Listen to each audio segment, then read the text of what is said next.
Hi there, Casey and Glenn and Lou. You can see that there is already rain coming down hard here in Ventura, and this area in this neighborhood is flooded. I'm standing in about 6 inches of water because that is the amount for which any deeper you can get swept off your feet from moving water. As you can see, we have some of that going on right here. Joining me now, Brian McGrath, captain at Ventura County Fire. He's going to walk us through just what they're expecting with this storm and what really the message is for residents. So first, let's start with how things are going. We did see some flooding here, even a UPS truck stuck. I'll show images of that in a moment. What's the concern? The waterways within our county and all local areas, it's made to move water. With the amount of rainfall we're getting, these waterways are getting inundated quickly, all the runoff off the streets.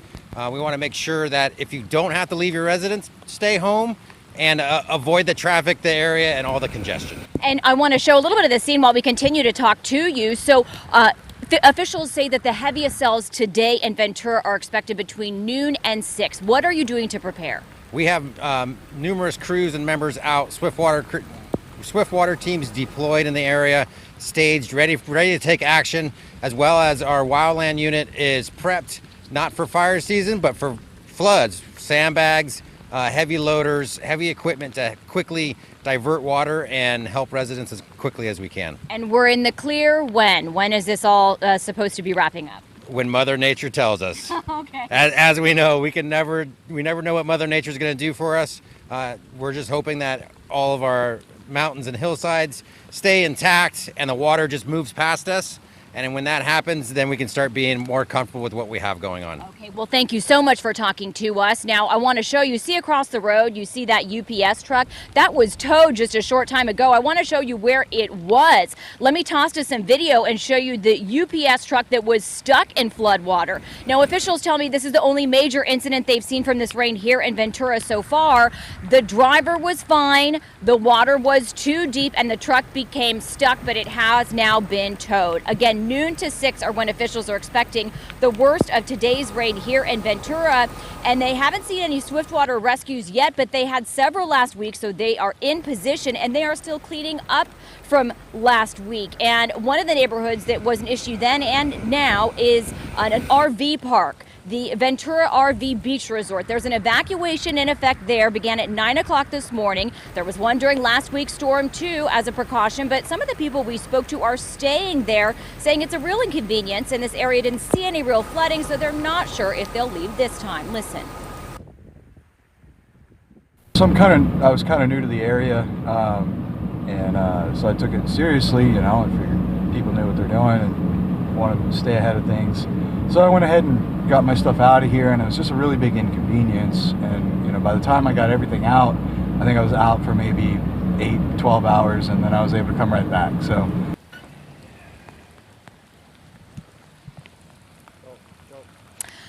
Now, in another neighborhood, still cleaning up from last week's storm, the Ventura Keys neighborhood, where waves came into the channels during the storm, breaking off multiple docks from waterfront homes, causing docks to become disconnected and causing overall about $250,000 worth of damage, according to the Ventura County Star. So back out here live, as they were just cleaning up from that, now more rain. And a surf advisory is in effect at the coast. The pier is closed today. We're going to go check out that area next and bring you a live report from there. For now, that's the latest live here in Ventura, where this flooding is happening in a neighborhood off of Camp Chaffee and Casitas Vista Road. This is more of a hilly area. Now we're going to head to the coast about 15 minutes away and bring you an update from there. For now, live in Ventura, I'll send it back to you in the studio. All right, Lauren Lister, thank you.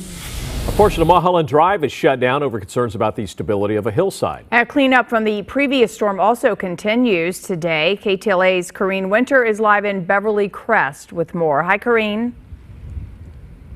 Hi there, Lou. Well, this area getting socked by another powerful winter storm. Since the last time we checked in, there were actually about 5 additional city crews, some of them including engineers, that made their way toward the end of this area, which is where Coldwater Canyon begins. And if you see that hillside, well, they're very concerned that all the debris flow from there from recent storms could continue. And as we pan down, well, you see what's in the direct path, not only a major roadway at the bottom there, but also homes. And so they have also, advised the media to keep their distance, to stay on this side because of the weight. They say it could give way perhaps at any time. And that's why they have all of these crews out here who've spent a majority of the morning really assessing the area. That road closure is for Mulholland Drive between Laurel Canyon Boulevard and Coldwater Canyon Drive. You can see some video from last night, some of the damage, and crews are doing repairs from the recent storms. There's been a lot of mud and debris flow along the hillsides here. So that's really the biggest concern at the moment, according to officials at this area, socked by the recent heavy rainfall, that it could give way and send streams of dirt, also mud, downhill. Now, this area is somewhat isolated where we are at the very top of the hill. There is a gated home up here, but not much in the way of other property. It's at the bottom of the hill. Again, that's a focus. But there are more homes and streets at the bottom that could take the brunt of this debris flow. The heaviest rainfall, by the way, is likely to fall throughout the afternoon today, but that'll continue through Tuesday night. So again, indefinite road closures for those previously mentioned areas. And we're not out of the woods even after tomorrow because of the second storm system, or actually not the second. We've had quite a few, but the next storm system moving into the area. So we'll continue to monitor the conditions out here. We're trying to get an update from officials to see just how much that hillside is holding up. We'll have another update coming up in the next hour. We'll send it back to you now in the studio. All right, Corinne, thank you so much. Beach communities gearing up for more potential problems as well from the storm. Yeah, there's also a warning about potentially deadly rip currents. KTLA 5's Alina Abovian is at Long Beach with details. Alina? Hi there, guys. Good afternoon. A lot going on here in Long Beach. It started drizzling a few minutes ago. The wind, as you can see, probably from this live shot, has certainly kicked up. And if you look over my shoulder this way, you can see some of the sand kicking up because of the wind. There's actually a wind advisory. Now, as I said, a lot going on here, and we are here at the parking lot, the Claremont lot here in Long Beach, where people have been coming by all morning to get sandbags. And according to Captain Jake Heflin, he says that's exactly what people should be doing right now in the hours before the storm really starts. That's right. We want to make sure that people come down here, pick up sandbags. We have them also available at fire stations around the city. But again, if you live in vulnerable areas, historically areas that are prone to flooding, please make sure you come out and get sandbags. Prepare now before the rain starts. And last week you experienced some flooding, nothing too major, but this time around you're saying you're dealing with an entirely different situation. Well, on Friday we had the local area flooding here on the peninsula of 72nd Place, and that was really due to a breach in the berm. We had a swell event, and that was actually eroded the berm. We had that water start to make its way down the ocean, down to 67th, but that occurred when it was sunny outside. Today, right now, we're dealing with the wind, we're dealing with the rain, and again, that becomes a whole city issue, not just isolated here in the peninsula. We're taking precautions here in the peninsula. We continue to build and refortify the berm, but again, people need to understand the ground is saturated and areas are going to be prone to flooding when the rain comes. And what are the do's and don'ts when you come across a body of water, if you come across a flood? Well, we want to make sure people stay out of fast-moving water, obviously, and that's why we have our swiftwater rescue teams that'll be going up and down the LA River, the San Gabriel River, to make sure persons experiencing homelessness are out of that area. Again, we want to make sure that people aren't in those areas. Please don't go look at the water. We don't want you to get yourself in trouble. Don't drive through intersections that are flooded. Make sure you take effort to be safe. Again, if you don't need to be out driving in the heavy rain, don't go out driving. Stay home. Make sure that if you are prone to flooding, sandbag. Make sure you don't drive through flooded intersections. Stay out of fast-moving water. Don't go look at water. Stay off of our berms.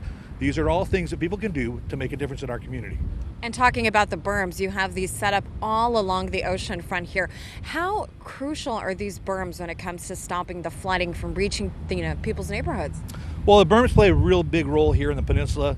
They've played a role in other areas around the coastline, but I think the important part of it is we're seeing a lot of erosion from the swells, from the tide, from the water. So we continue to need to refortify those berms, take sand from unimpacted areas to the impacted areas, and to continue to build those berms up. We've had a lot of success with that. Historically, we've had a lot of success with that.